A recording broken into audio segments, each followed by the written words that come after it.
Comment tu le sens cet Euro? Non, j'ai toujours senti de la même façon.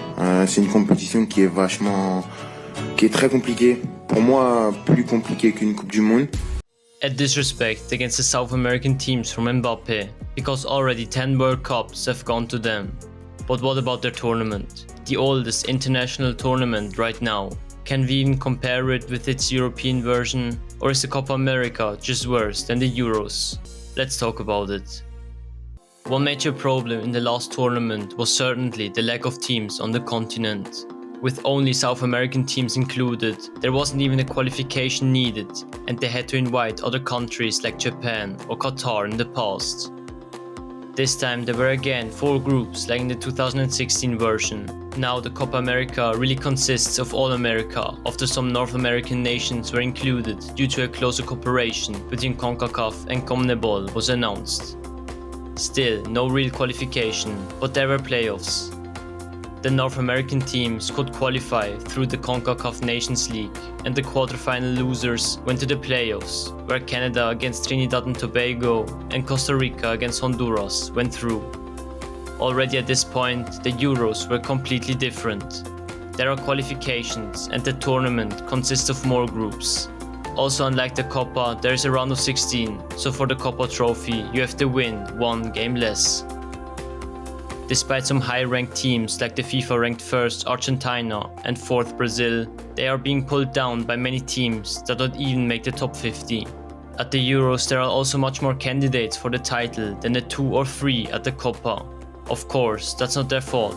The countries from their continent have to play, but you can clearly see the lack of quality when a quarterfinal consists of FIFA-ranked 48 Canada against 54th Venezuela. And yes, we know that both played a great tournament, but still, this is surely a factor for a neutral fan to enjoy the Euros a little bit more than the Copa.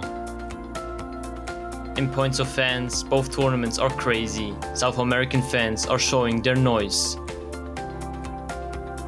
But the Europeans show their class a little bit more at this year's Euros.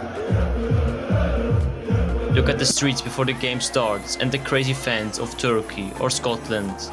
And there also have been noticed some empty seats in every game.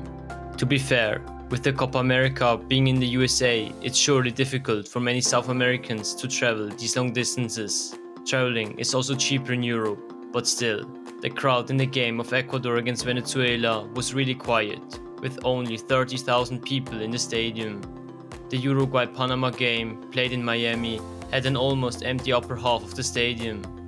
But most shockingly, not even the games from the USA were completely sold out. These are some big problems in comparison to the Euros. The 2019 version of the Copa had even 7 games with less than 20,000 spectators. And there's no real improvement in the site, cause what can they do? Nothing. There's simply too many barriers between the whole 2 continents of America. Also, how can the ticket prices be so high? USA-Panama is a game that you can watch almost every year in the CONCACAF, and still the cheapest ticket is not under $150. Compare this with this Euro, where you can watch the group stage for 30 euros. Before we come to the next major problem, don't forget to like the video and subscribe the channel. Let's grow big together. There is just a lack of good organization in the tournament. How is it possible that games are played at such high degrees that the linesman even collapsed? Also, the pitch quality is not really good. Instead of true grass venues, it's just grass laid on top of turf. For example, was the pitch partially responsible for Edson Alvarez's injury without an impact from an opposing player?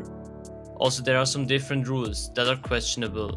For example, in the knockout phase, there won't be an extra time after a draw. It will go straight to the penalty shootout, which can be an advantage for the weaker team as they don't have to defend an extra 30 minutes. In the final, there will be extra time again. Also weird is the size of the pitches. They play on the smallest size that is permitted, 100 times 64 meters. That's a pitch size for children, but not for professionals. The pitch gets reduced by the space of the penalty area, and so it will become a completely different game. The players have less space and are near together. They can defend tighter in the box, and counterattacks are more dangerous as they have a shorter distance to run. This can of course make the game more exciting and faster, but there will be less technical battles or well-played actions.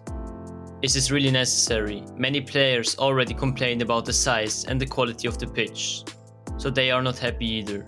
But what do you think? Are there other problems at the Copa, and is the Copa America really worse than the Euros? Let us know in the comments. Thanks for watching guys, and see you.